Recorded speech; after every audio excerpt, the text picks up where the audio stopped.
네 번째 시간, 중요한 것을 고수하라, 이렇게 말씀을 나눕니다. 어떤 소년이 굉장히 성실한 아이였는데 어느 날 학교에 지각을 했대요.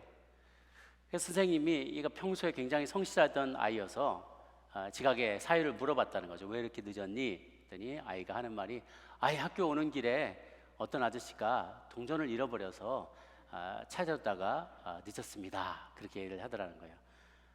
그러면 그래, 그거 좋은 일이지만 학교 오는 게 더 중요하니까 그분한테 미안하다고 말하고 지각하지 않게 빨리빨리 왔어야지. 그랬더니 그 소년이 머리를 절절절 흔들면서, 내가 그 동전을 밟고 서 있어서 올 수가 없었다고, 아저씨가 찾기를 포기하고 갈 때까지 기다려야 돼서 지각할 수밖에 없었다고 얘기를 했다는 거예요. 빗나간 집착의 마음이죠. 집착하는 것. 종말의 때가 다가올수록 우리가 소중히 여겨서 붙잡아야 될 게 있고 내딛고 가게 해야 될 것이 있다는 거예요. 꼭 붙잡아야 될 게 있고 붙잡지 말아야 될 것, 내려놓아야 될 것을 분별하는 지혜가 필요한 줄 압니다. 우리가 첫 번째, 그래서 오늘 나누고 싶은 말씀은 세상을 사랑하지 말라라는 거죠. 세상을 사랑하지 말라. 이게 좀 상반된 메시지 같아요. 하나님이 세상을 이처럼 사랑하사, 하나님도 세상을 사랑하셨는데 왜 우리 보고 사랑하지 말라는 말이냐? 구체적으로 이런 말씀이에요. 요한복음 3장 16절에서 19절까지 저와 한번 교독하도록 할게요. 16절.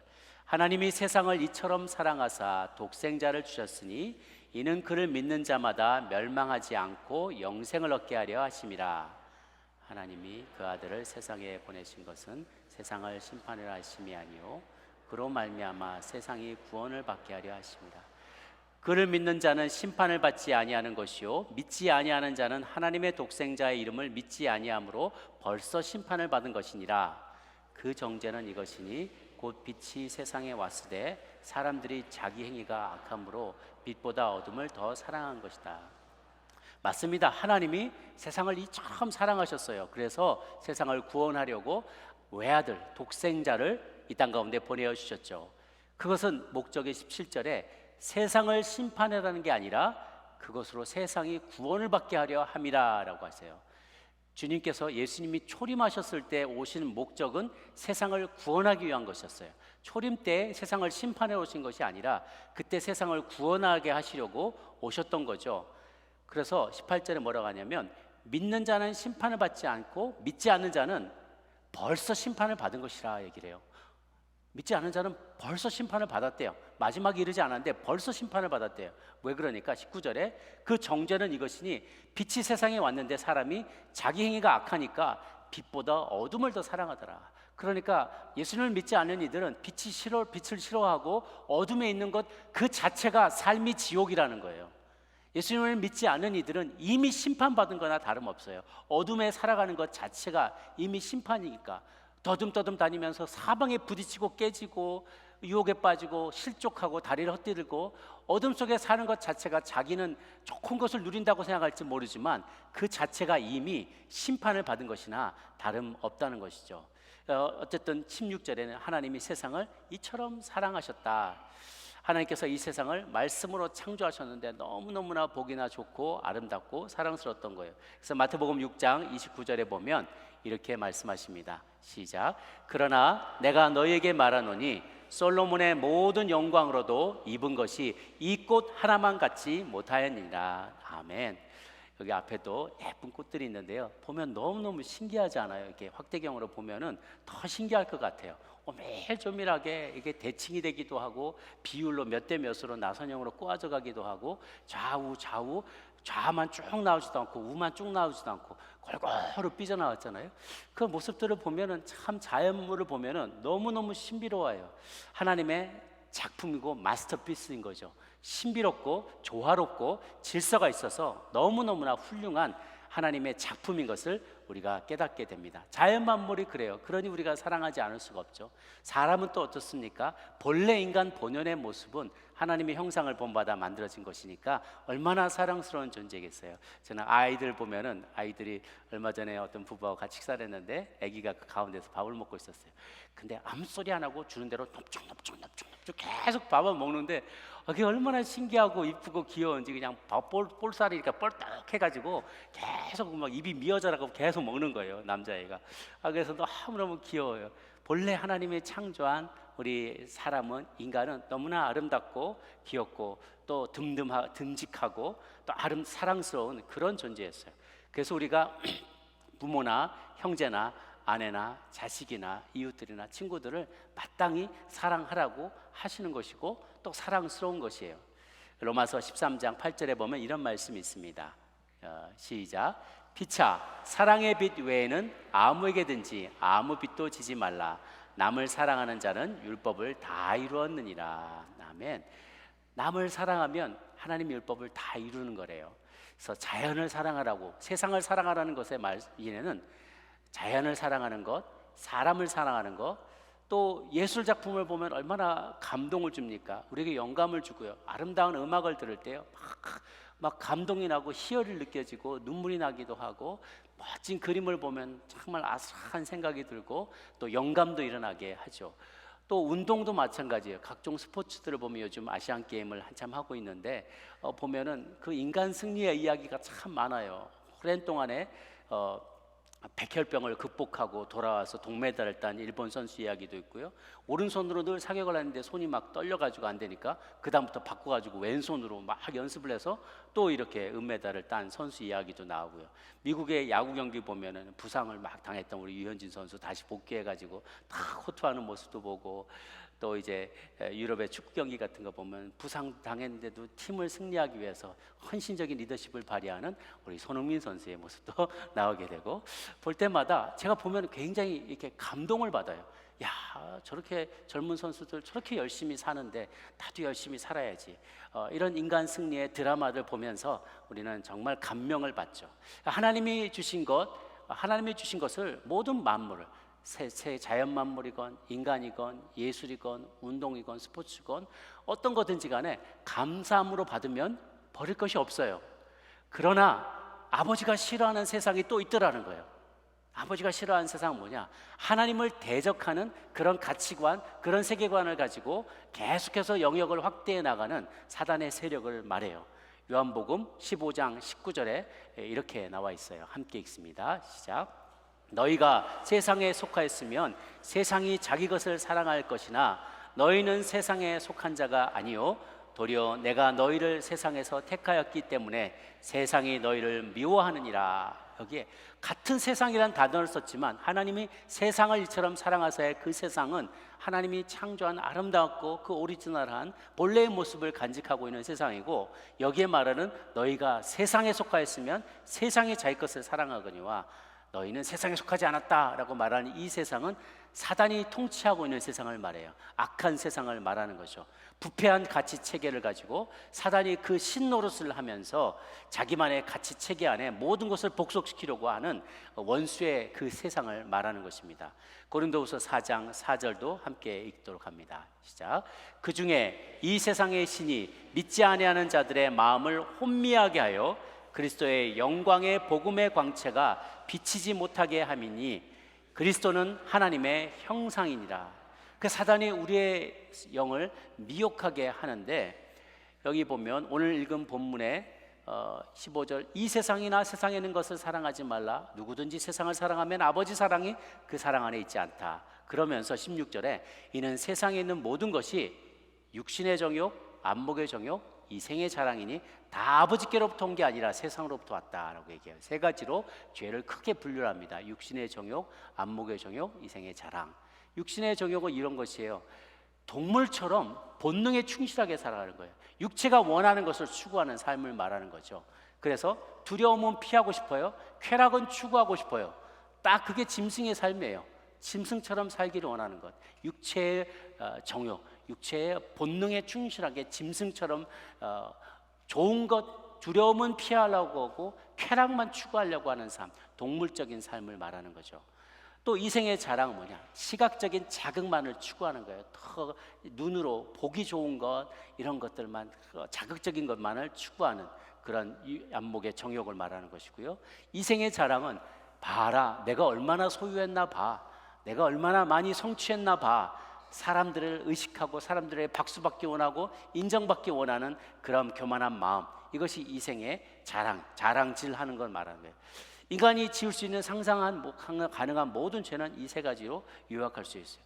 시기와 질투와 간음과 교만과 거짓과 이기심, 이 모든 죄들이 이 세 가지 뿌리에서 다 나오는 것이죠. 야고보서 4장 4절입니다. 같이 한번 읽습니다. 시작. 간음하는 여자들이여, 세상과 벗된 것이 하나님의 원수임을 알지 못하느냐? 그런즉 누구든지 세상과 벗이 되고자 하는 자는 스스로 하나님과 원수되게 하는 것이니라. 아멘. 우리가 세상을 사랑하지 말아야 될 이유는 세상에 있는 이러한 것들, 이러한 죄의 뿌리를 두고 나오는 모든 것들은 영원한 것이 아니기 때문에 그래요. 다 템퍼러리라는 거죠. 마지막이 다가올 때 하나님이 싫어하는 이 세상적인 욕망, 곧 없어져 버릴 것들에 집착하지 않도록 세상을 사랑하지 말라라고 명령하세요. 요한일서 2장 17절 말씀입니다. 17절 시작. 이 세상도 그 정욕도 지나가되 오직 하나님의 뜻을 행하는 자는 영원히 거하느니라. 이 세상을 사랑한다는 것은 세상의 제어와 철학과 세상의 우선순위를 따라서 살아간다는 것입니다. 하나님의 자녀들이 그 우선순위를 바로 세울 때 먼저 그 나라와 그 의를 구하라라고 하세요. 그리고 하나님과 우상을, 하나님과 재물을, 세상을 겸하여 섬길 수 없다. 아무도 두 주인을 섬길 수 없다고 다시 한번 말씀하십니다. 요한복음 12장 25절 말씀입니다. 시작. 자기의 생명을 사랑하는 자는 잃어버릴 것이요, 이 세상에서 자기의 생명을 미워하는 자는 영생하도록 보존하리라. 칼빈은 그렇게 얘기했어요. 사람의 마음은 우상의 공장과 같다. 잠시 방심하면 계속 우상을 찍어내는 거예요. 벨트 컨베이어에 척척척척척척 찍어 나오듯이 잠시 딴 한눈 팔고 나서 돌아보면 어느새 또 다른 우상이 나오는 거예요. 우리 마음이 계속 뭔가를 의지하고 싶어 해요. 뭔가를 계속 추구하고 싶어하고 뭔가에 나를 맡기고 의존하고 매여 있기를 원해요. 그거에 돌봄을 받고 그것으로부터 보호받기를 원해요. 그래서 자꾸만 뭔가가 없으면 허전해요. 그래서 자꾸 모세가 그 백성을 200만을 끌고 갔는데도, 여호와 하나님이 홍해를 갈렸는데도, 만나를 내리시는데도, 매일같이 내려주시는데도 그걸 못 믿어서 잠시 안 보이니까 우리 신이 어디 갔나, 그냥 금송아지라도 만들자, 이런 마음이 발동하는 것이죠. 마음이 가만 내버려 두면 불타는 욕망 때문에 뭐든지 예수님과 컴피트하는 것, 예수님과 경쟁하는 것은 다 우상이 될 소지가 있다는 것을 늘 우리가 염두에 둬야만 해요. 고린도전서 10장 31절, 그래서 이렇게 강조합니다. 그런즉 너희가 먹든지 마시든지 무엇을 하든지 다 하나님의 영광을 위하여 하라. 제가 이제 목회를 하다 보면 우리 성도님들의 겪는 모든 관원상제에 다 초대를 받고 또 집례를 할 일들이 생겨나요. 지난주에 공교롭게 그런 일들이 다 있었어요. 돌 감사 예배 대신에 성전 첫 걸음을 한 아이들이 있었고요, 결혼 예배가 있었고, 또 사업장을 개업하는 예배가 있고, 또 천국 환송 예배도 드렸어요. 이 모든 예배의 정점이 천국 환송 예배더라고요. 아이가 태어나서 어려서부터 이제 자라나고 결혼을 하고 사업을 하고 일을 하고 그 모든 것을 다 마치고 천국까지 입성하는 모든 이 과정. 그래서 이 모든 과정의 정점이 어딘가 하니까 천국 환송 예배더라고요. 다 모든 과정을, 여정을 다 마치고 달려갈 길을 다 마치고 주님 품에 안기는 이 천국 환송의 예배가 가장 영광스럽고 가장 귀한 거예요. 그런데 아쉬운 것은 우리가 그때 고인에게 가장 좋은 옷도 입히고, 또 고인이 평소에 사랑하는 것들, 아끼던 것, 그런 물건들도 넣어놓고 그분을 계속해서 그리면서 그분께 잘해주고 싶지만 그 어느 누구도 그것을 가져갈 수가 없다는 거예요. 하나님께로, 천국으로 가지고 들어갈 수 없다는 것이죠. 그것을 보면서 우리는 유한한 세상이구나, 인간이구나, 세상의 것을 조금 더 사랑할 수 없구나, 그것을 어느 것도 가져갈 수가 없으니까. 그래서 끊임없이 우리가 기억해야 될 것은 인류에도 종말이 다가오지만 내게도 종말이 다가온다. 인류 전체의 종말뿐만 아니라 내 각 사람에게도 누구에게든지 언제든지 종말은 찾아올 수 있다. 이것을 늘 기억해야만 해요. 남의 일 강 건너 불 보듯이 구경하거나 생각할 것이 아니라 나이가 많건 적건 상관없습니다. 그날과 그때의 시는 알지 못하기 때문에 그래요. 우리가 지금까지 종말론에 대해서, 인류의 종말에 대해서 얘기했지만 그보다 개인의 종말은 앞설이라고 저는 생각을 해요. 우리 각 사람이 개인의 종말이 먼저 찾아올 때 두렵고 떨림 없이, 주저함 없이 갈 수 있도록 이 세상을 사랑하지 마시고, 이 세상에 집착하지 마시고 천국에 마음을 두고 살아가시기를 바랍니다. 하나님이 미워하신 세상을 사랑하지 않도록, 세상의 우상에 미혹당하지 않도록 늘 깨어 기도하시는 저와 여러분 되시기를 바랍니다. 두 번째는 환난을 두려워하지 말라라는 것입니다. 마지막 때가 가까울수록 믿는 자에게 핍박이 점점 더 거세게 닥쳐올 겁니다. 우리 예수님도 또 많은 선지자들도 그것을 분명히 예고했어요. 요한계시록 2장 17절에 보면 이런 말씀이 있습니다. 시작. 귀 있는 자는 성령이 교회들에게 하시는 말씀을 들을지어다. 이기는 그에게는 내가 감추었던 만나를 주고 또 흰 돌을 줄 터인데 그 돌 위에 새 이름을 기록한 것이 있나니 받는 자밖에는 그 이름을 알 사람이 없느니라. 이건 서머나 교회에 주신 말씀인데요, 그 교회만 주신 게, 이런 말씀을 주신 게 아니라 소아시아 7교회 전체를 보면 다 그 교회 상황마다, 교회마다 마땅히 감당해야 될 환난과 유혹과 시련들이 다 있더라는 거예요. 그것들을 견뎌내면 내가 좋은 것을 주겠다. 양쪽으로 다 나가요. 환난도 있고요, 유혹도 있어요. 잘 나가는 게 좋은 게 아니고요, 고난이 있는 게 좋은 게 아니에요. 두 가지 다 우리는 언제든지 시험에 걸려 넘어질 수 있어요. 환난은 고통이 다가오는 것이죠. 핍박이 오는 거예요. 그럴 때 우리가 잘 견뎌내면서 그것에 시험에 들지 않으면 우리는 믿음 가운데 설 수 있죠. 너무 잘 나갈 때 그것으로 인하여 유혹을 빠지게 되고 더 이상 하나님을 간절한 마음으로 찾지 않는다면 그것 또한 잘못된 길로 빠질 시험에 들 수가 있어요.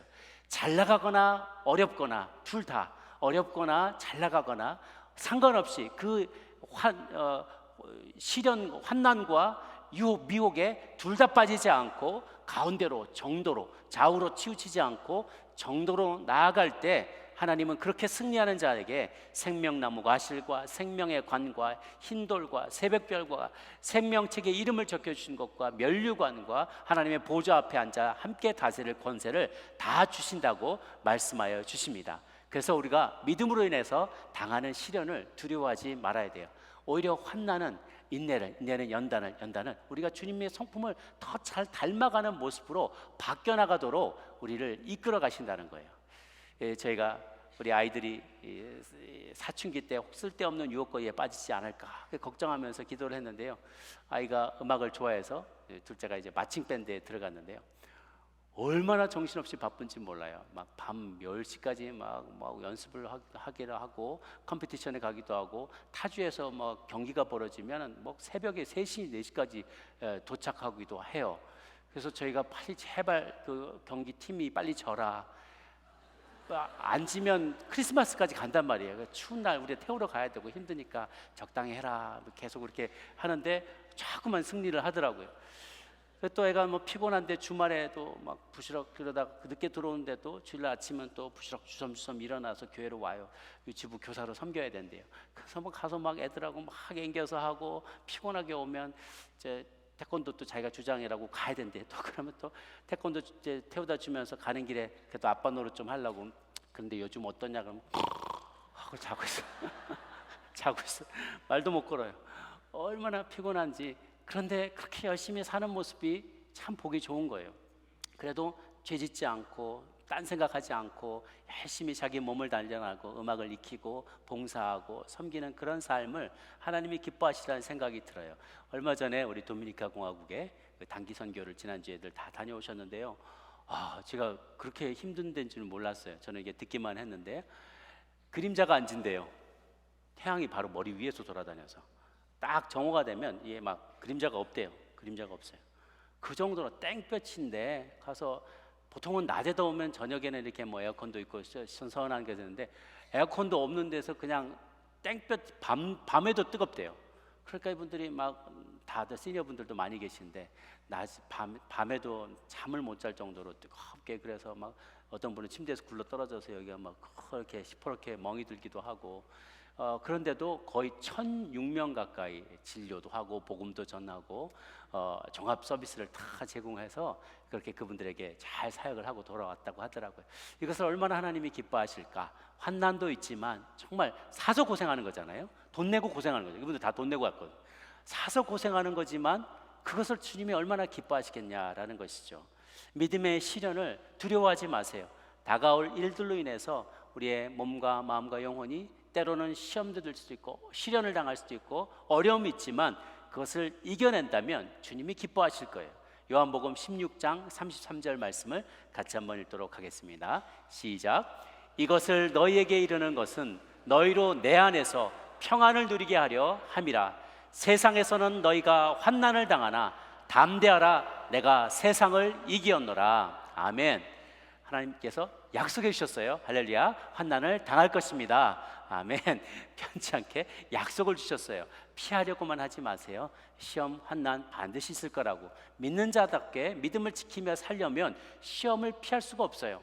그래서 하나님 시험 없는 곳에 살게 해주세요가 아니라 시험이 있지만 그보다 더 큰 은혜를 주셔서 시험을 넉넉히 이기게 하여 주옵소서. 그렇게 간구하는 여러분 되기를 바랍니다.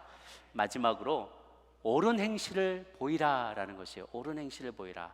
요한계시록 6장 9절에서 11절을 같이 한번 읽도록 합니다. 시작.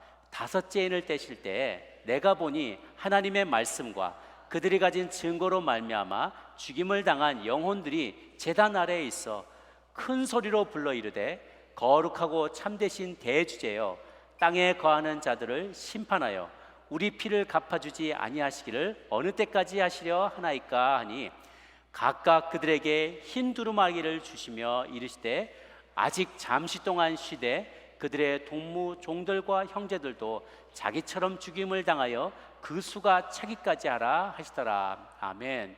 마지막 때예요. 이 마지막 때에 주님의 말씀을, 하나님의 말씀을 증거하다가 억울하게 죽임을 당한 순교자들의 영혼들이 있다는 거예요. 그들이 하나님 앞에서 제단 아래서 계속 간구하면서 우리의 이 억울함, 이 억울하게 피 흘린 우리의 지난 날들에 대해 이 억울함을 언제쯤이나 풀어주시겠습니까? 라고 하나님께 간청하는 것이죠. 언제까지 기다려야 됩니까? 거룩하신 참되신 대주제여, 땅에 거하는 자들을 심판하여 우리 피를 갚아주지 아니하시기를 어느 때까지 하려니까 하니까 하나님 말씀하시기를 흰 두루마기를 입혀주시면서 너희는 잠시 동안 쉬어라. 잠시 동안 쉬어라. 너희 친구 동무 종들과 형제들도 너희처럼 죽임을 당하게 될 것이다. 그리고 그 숫자가 차게 되기까지 내가 기다릴 거다. 그 뒤에 내가 정의를 행할 것이다. 심판할 것이다. 라고 약속하여 주세요. Vindicate, 억울함을 신원하여 주시겠다라는 약속입니다. 우리 하나님은 정의의 하나님이신 줄로 믿습니다. 우리 하나님은 공의의 하나님이십니다. 반드시 억울한 자들은 그 억울함을 풀어주실 날이 올 거예요. 당장 그 일이 일어나지 않는다고 억울해하지 마시기를 바랍니다. 계시록 19장 7절에서 9절까지를 같이 한번 읽도록 하겠습니다. 시작. 우리가 즐거워하고 크게 기뻐하며 그에게 영광을 돌리세. 어린 양의 혼인 기약이 이르렀고 그의 아내가 자신을 도록 허락하셨으니 이 세마포 옷은 성도들의 옳은 행실이로다 하더라.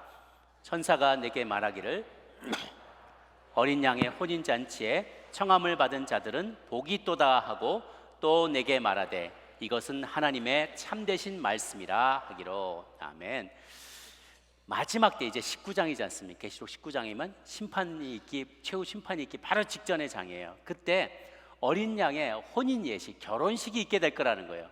그래서 예수님이 자신의 신부를 불러오셔서 신부와 함께 결혼식을 올리는 장면이에요. 우리 교회가, 모든 성도가 이때 신부의 역할을 하게 될 거라고 얘기합니다. 어제도 이제 결혼식이 있었는데요. 보면 우리 신부가 흰색 하얀 그 순백의 드레스를 입고 등장을 하지 않습니까? 그리고 이렇게 앞으로 베일을 쓰고 이렇게 등장을 해요. 그 흰 옷은 순결한 삶, 더럽히지 않은 영혼육을 상징하는 것이죠.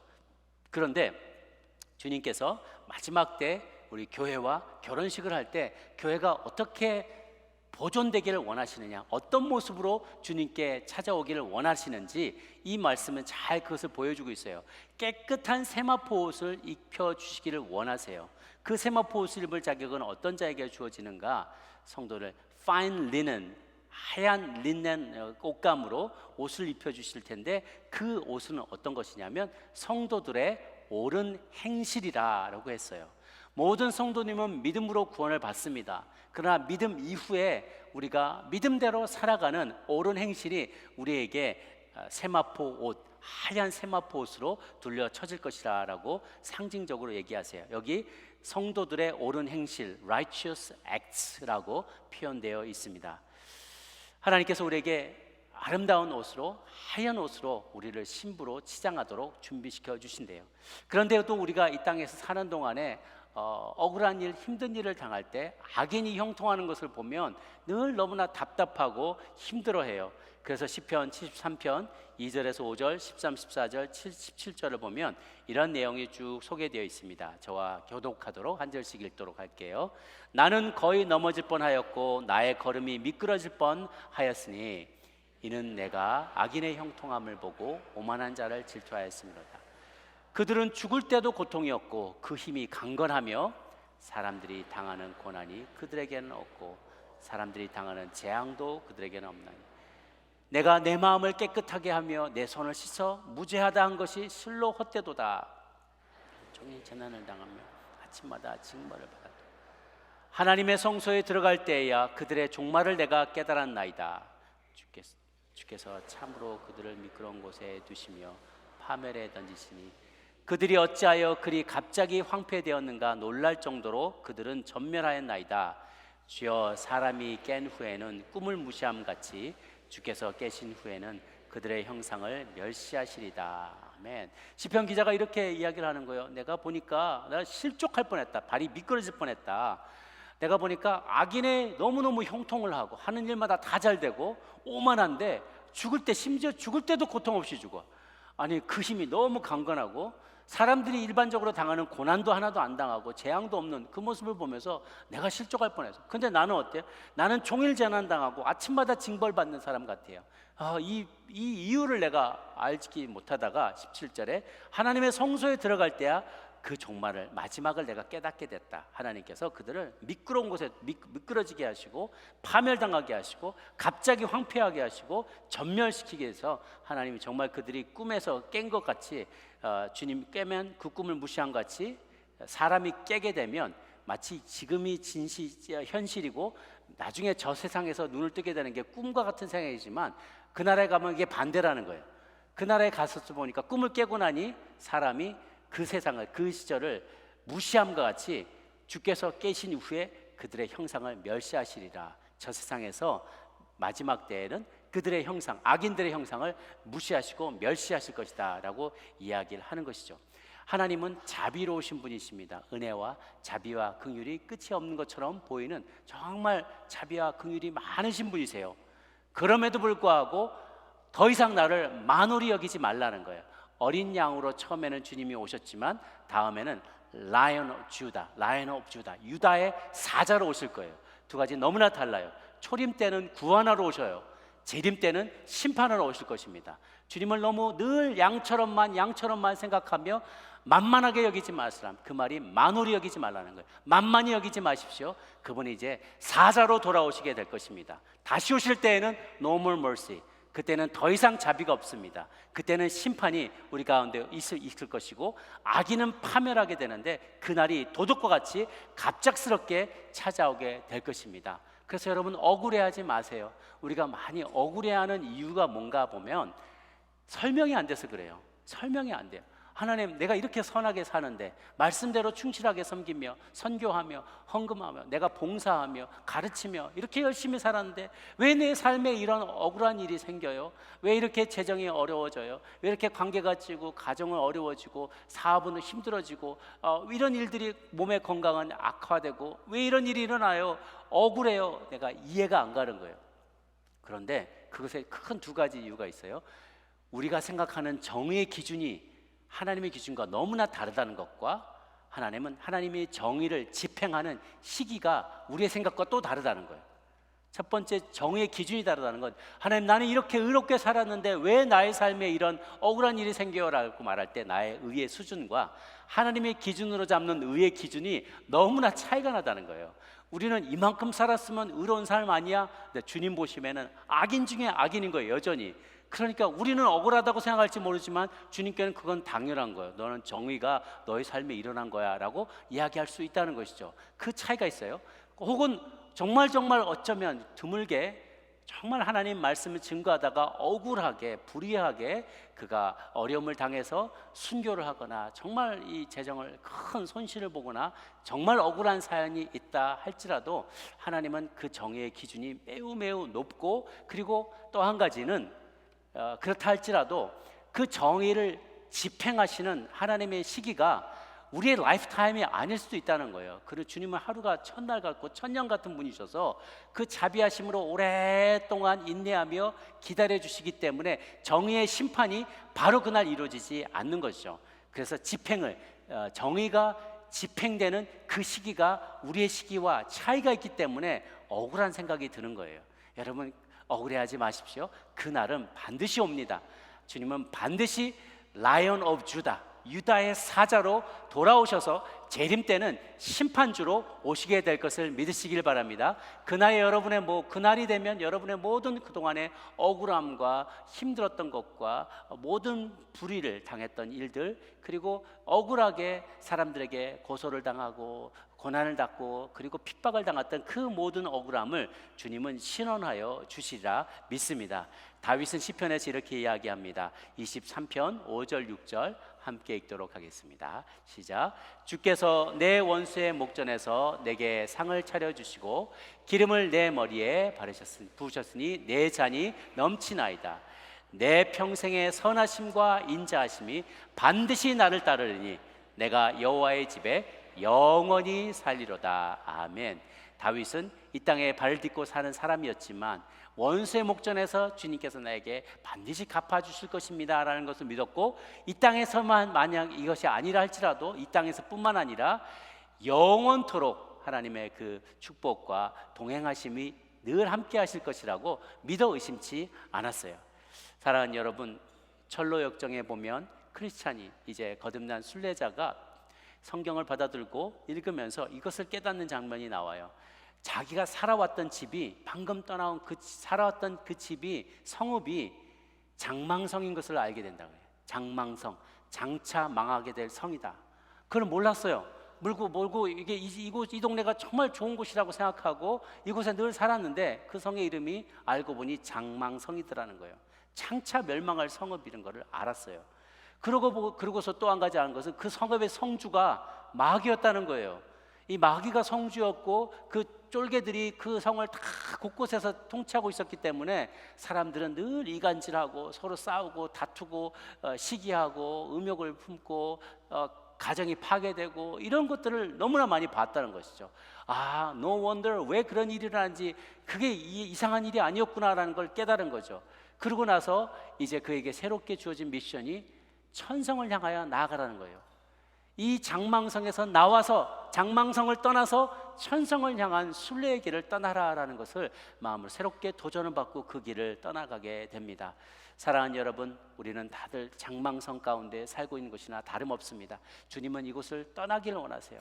떠나기를 하는데 내가 갖고 있는 게 너무 많아, 내가 사랑하는 이 세상이 너무 많아, 그러면 떠나기가 어렵죠.